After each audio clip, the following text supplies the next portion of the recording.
Hey everyone, my name is Josh Ortega and I am your head librarian here at lifepacific.edu. And today I want to take you through some strategies in order to search out the right kind of resources for the library, in the library, I should say, for your assignments, capstones, research, anything else like that, and just kind of a basic overview of the library web pages, the most important ones that you'll need to know.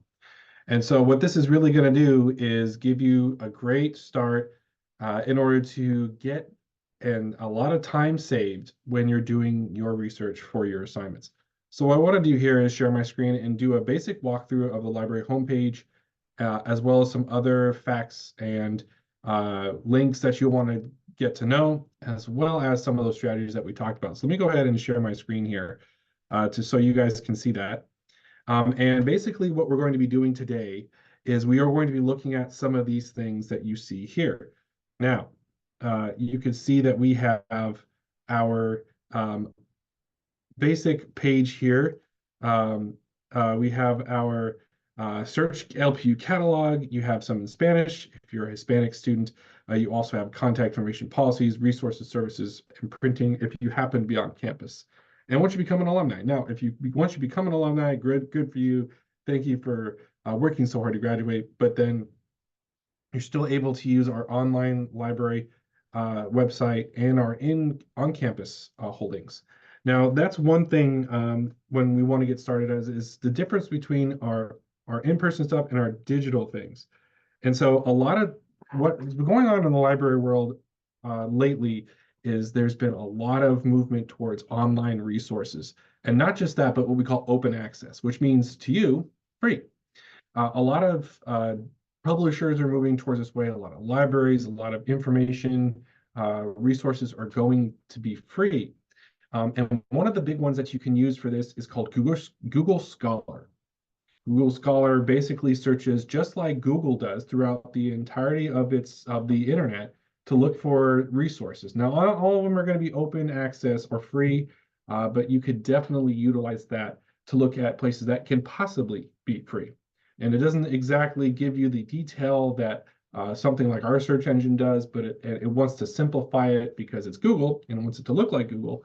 But at least you'll be able to get a little bit more resources. But when it comes to our webpage, I want you to really look at this, and I want you to really see what's here. And so what I always tell you to do first is go down to advanced search and go ahead and make sure that you're signed in. And when the reason why you want to do that is because it's easier to get this out of the way. It's easier to get this going so that you can get to your resources faster, not having to do it separately and make sure that it's not. So always do an advanced search. Always tell students, do an advanced search. No matter what you're going to search, you could search in the title. We have things called search index. That's whether you're doing keyword, which is more of a broad way to search for a topic. If you have the subject, so you want the specific subject, and you'll see what I mean when I get there. I'll show you what that means later if you want to search by the author. But the ones you're going to use the most are probably keyword, subject, and title, as in it's going to be actually in the title of the resource. So I'm just going to do this because obviously I teach a course on this, and so I love this. We're going to put these all keywords. So you can see this. Now you also have the operator, and is going to basically limit what you get, or is going to expand it because you can have options there. And the word not is going to exclude specific things. So you got something that's going to make it a little bit more exclusive, something's going to broaden it a little bit, and something that's going to exclude things. And so we're just going to go with and now just to show you guys what this looks like. Now, when you're doing searches, I want to make sure that you understand something that's very clear. When you're doing stuff and research, especially when using Google Scholar, you want to make sure that you find the peer-reviewed option. So full text for one thing, you want to make sure you get resources that you can actually use. Because if it's not full text, you're just going to get like an abstract or an introduction or something like that, but you're not going to be able to view it. You want to see, like, if you want an ebook, if you want an article, let's click article here. And articles are really important because those are going to give you journals and things like that. But the big thing that you want to make sure you do, like I said, is do this peer-reviewed one right here. And I want to stress to you the importance of doing peer-reviewed articles. And the reason why you do peer-reviewed is that is a lengthy process in which authors will utilize in order to basically say other people in their field say, yep, that looks good and that's great information. It's authoritative. Authoritative is another way of saying that it's correct and that the person who's writing this it's factual and it's good information that everyone can use on a scholarly level. So when you pick peer reviewed there, it'll show you that this basically limits the results that you're getting, which is kind of what you want in some regard. You don't want 200,000 results because you don't want to sift through all that. You want to filter this stuff out. Doing something like that is going to really help you. Now, you also want to see here in Held by Library. Library Worldwide might be good to some degree. Life Pacific University will limit it to just what we have access to. So if you want to start with Life Pacific University, that might be good because then you know that we have it, most likely. ProQuest sometimes plays tricks on us and tells us that we have it when we actually don't, so just be careful about that. But Library Worldwide will give you what we have as well as what you can request. Now, I will say this. When you request an interlibrary loan, you have to pay attention to the format, whether it's an e-material or electronic material, a journal, a book, whatever, or if it's a physical copy. A lot of students, especially graduate or online students, will request resources through interlibrary loan and not realize, because you live off campus and you don't live in California, that you're actually requesting a material that you have to come pick up here in-house, and that we don't mail it to you in that regard. If you want, we can email you, let you know, hey, it's available before. You can email us beforehand saying, hey, I put in this interlibrary loan. I don't live in California, but when we go into the request itself, we can change it to ship directly to you. Now, you will have to handle the shipping back to the original library, but you can talk to us about that when you first reach out to us.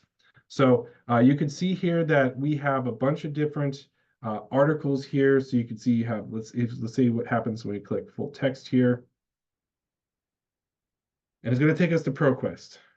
And so we have different platforms. ProQuest is one of them. EBSCO is another one. Gale, Statista, all those different ones. And then they house different databases within those platforms. And so you can see here that we have an abstract and we have the full text here. ProQuest is great because it has a listening. If you are visually impaired, there is a listening aspect here in which you can do that. Something else I want to show you guys really quick is you can do the full text PDF. So if you want to download it, you could do that as well. You have other suggested sources that are related to this topic that'll be peer reviewed over here. And then you also have search with indexing terms. So this is what I was talking about when I was talking about subject. This is called data mining. You can start clicking all these things. These are all the subjects that are involved with this article. And you can start clicking all these and then go search. And then that'll give you even more articles, even more reduced results. Again, in this case, probably a good thing. That'll be related to your topic that you're researching. So data mining is also very key to look by subject. So you can do that. And then, of course, if you want to fully download that, that's not always available to you, but in this case it can, so you can go back to it and not have to log on.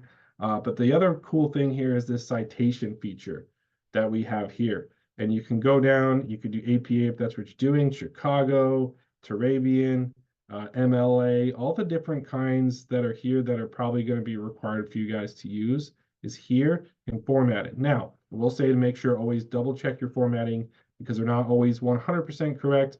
And especially if your professor is kind of picky on that, you want to make sure that you hit all that, and you could just hit copy and it goes to that. If you have a reference works program, you can always put it right into there. I know Microsoft, as a student, you have Office 365, and you can utilize EndNote in order to do that. But you just go ahead and copy that in there, and that is basically what that looks like.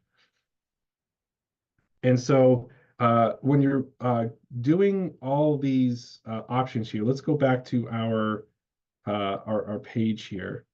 I want to show you guys what it's like in order to see basically the difference in something else you want to do is your range. So typically, it depends on your professor, but typically in the information sciences, 10 years is the limit that you want to go to as far as how back the resource. Now, again, this might severely limit or completely limit, depending on your topic, the results that you get. And then you might have to actually change your actual topic a little bit. And your topic could also be a limiter as well, depending. But typically it's 2024, so you typically don't want to go farther back than 2014. Again, sometimes professors like to go 5 years, and you could just kind of click that right here and last 10 years in the publication year. You could do a custom range if you want to do 7, 6, 8, 9, whatever. But typically do not go over 10 years, and that's because information changes.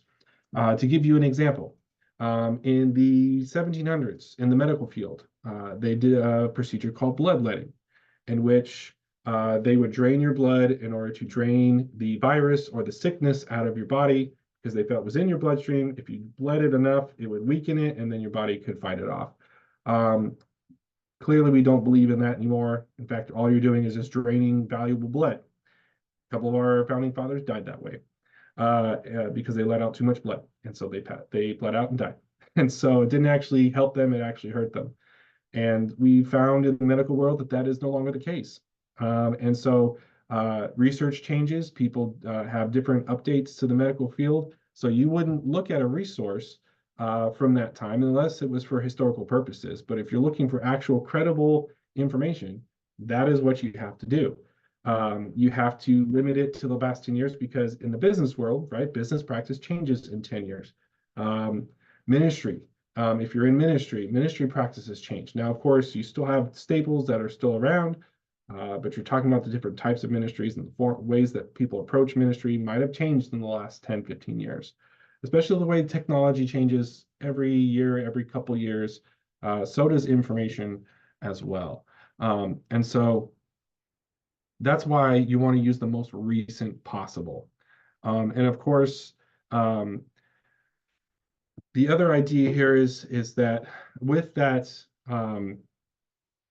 peer-reviewed article thing, you want to make sure that you have the right authority with that. So if you're going to use something like Google Scholar, you're going to probably, because there's not a whole lot of peer-reviewed options there. There is an availability to filter that, but not as easily as here. So you might have to do a little bit more data mining on the author himself, which you can do. You could pretty much just look up the author on Google and see their credentials. So basically, if you're looking at a theology topic, this might sound crazy, but you don't want to use a biblical studies author for the most part because those are two different disciplines, right? I'm not going to also use a medical journal in order to think about theology or ministry. Those are two different practices that don't necessarily apply.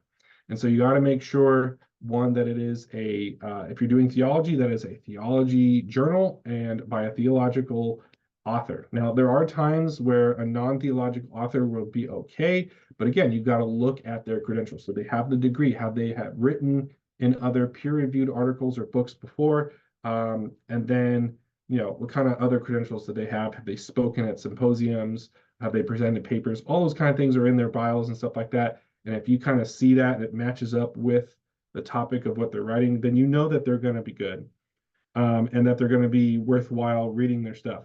So that is something I want you guys to really know right off the bat. Those are all key things. And now, of course, if you're saying, well, Josh, I don't really know what to do here. I don't really have the ability to keep going with all this information. It doesn't exactly match up. I don't have the topic and I can't find the resources. Well, that's when you might have to change your search term. So I notice I use Paul and I use Romans. Let's just say that doesn't match. What I can do is go to Library of Congress subject headings. And it is the first one here. We just search it on Google.